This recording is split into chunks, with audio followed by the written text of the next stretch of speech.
உள்ளாட்சி அரசு செய்தியால் இணைவோம். மின்சாரம் தாக்கி கைகளை இழந்தவர் மகளின் படிப்பிற்காக கண்ணீர் மல்க கோரிக்கை.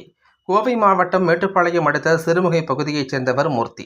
இவர் 2008ஆம் ஆண்டு அப்பகுதியில் சென்ட்ரிங் வேலை செய்து கொண்டு இருந்தபோது எதிர்பாராத விதமாக மின்சாரம் பாய்ந்ததில் அவரது இடது கை முற்றிலும் பறிபோனது.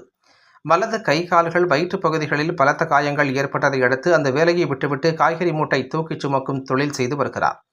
இவரது மனைவியும் அங்குள்ள மில் ஒன்றில் வேலை செய்து வருகிறார். இவர்களது மகள் 12ஆம் வகுப்பும் மகன் தனியார் கல்லூரியிலும் படித்து வருகின்றனர்.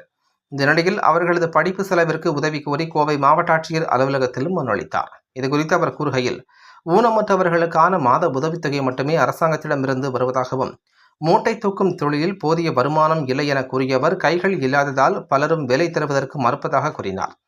மேலும் தனது மகனை படிக்க வைத்து விட வேண்டும் என்று தானும் தனது மனைவியும் கிடைத்த வேலைகளை செய்து படிக்க வைத்து வருவதாகவும், தற்பொழுது மகனின் படிப்பு செலவிற்கு பணம் இல்லாமல் படிப்பை நிறுத்த வேண்டிய சூழல் ஏற்பட்டிருப்பதாக தெரிவித்த அவர், அரசாங்கமோ அல்லது யாரேனோ மகனின் படிப்பு செலவிற்கு உதவி செய்யுமாறு அவர் கேட்டுக்கொண்டார்.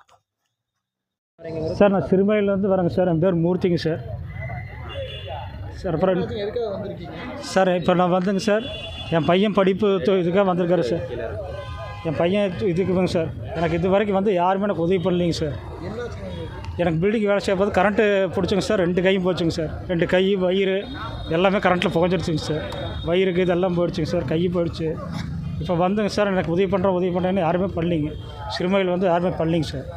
இப்போ வந்து நான் வந்து மூட்டை சுமந்துட்டு நான் ஊட்டியில் போய் காய் சேல்ஸ் பண்ணிட்டுருக்கிறேங்க. எனக்கு வருமானம் ஒரு நாளைக்கு 500 கிடைக்கும் சார், ஒரு நாளைக்கு 300 கிடைக்கும் சார். இதை வச்சு தாங்க சார் நான் இது பண்ணிட்டு இருக்கிறேன். என் பையனை வந்து படிக்க வைக்கணும் ஆசை வந்து படிக்கிறேன் சார். இப்போ வந்து எல்லோரும் கேட்குறது என்ன, உனக்கே 2 கையில் இல்லை, பையனை வந்து இது ஒரு வேலை கூட வந்து தானே, எதுக்கு அவனை படிக்க வைக்கிறீங்க இருக்காங்க சார். இப்போ வந்து என் மெயினாக வந்து என் பையனை பிள்ளை படிக்க வைக்கணும் சார். அதான் சார் என்ற ஆசை. மிச்சம் என்ற ஆசை எதுவுமே இல்லைங்க சார்.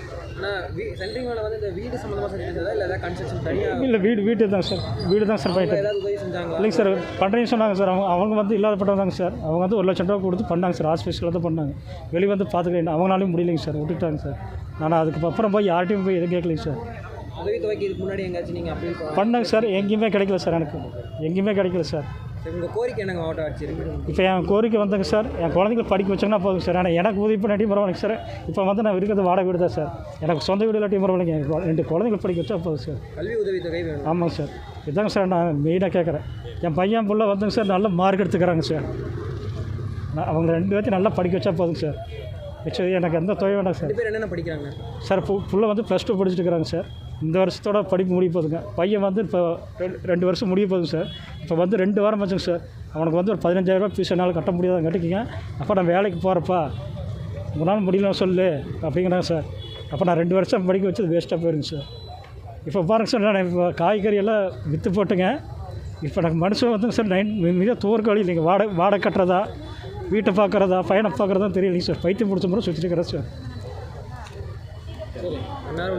மாவட்ட ஆட்சியர் உதவி செய்யணும். ஆமாங்க சார். இப்போ இவங்க வந்து நான் மனு கொடுத்துட்டேங்க சார். கொடுத்தனா எப்போ மாதம் பணம் 1500 வருதாங்க கேட்டாங்க சார். வருதுங்க சார் அப்படின்னு. அதுக்கப்புறம் வந்து ஃபஸ்ட்டு பையனை காலேஜ் சேர்த்து போது உதவி கேட்டாங்க சார்.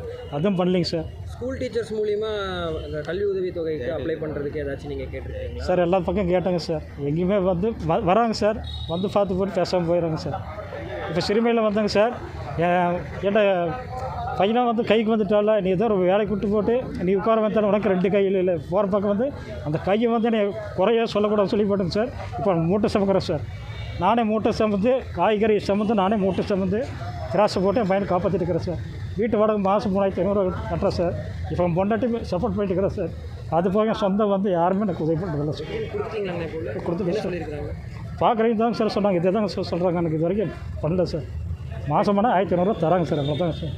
எனக்கு எதுவுமே தள்ளி இப்போ பாருங்க சார். இப்போ இந்த கரண்ட் அடி போட்டு எனக்கு கண் பார்வை போயிட்டு இருக்குது சார். அரவிந்த் ஆஸ்பத்திரியில் போய் செக் பண்ணுங்க. அவன் சொன்னாங்கப்பா, நீ இப்படியே இருக்கிறது நல்லதுப்பா. கண் வந்து இந்த புகை வந்து தலையில் ஏறிடுச்சு. இப்போ வந்து எனக்கு பார்வை எனக்கு போயிட்டு இருக்குது சார். அதுக்குள்ளேயும் உங்களை படிக்க வச்சு பார்க்குறது தான் சார் நான் போராடிட்டு இருக்கிறேன். எனக்கு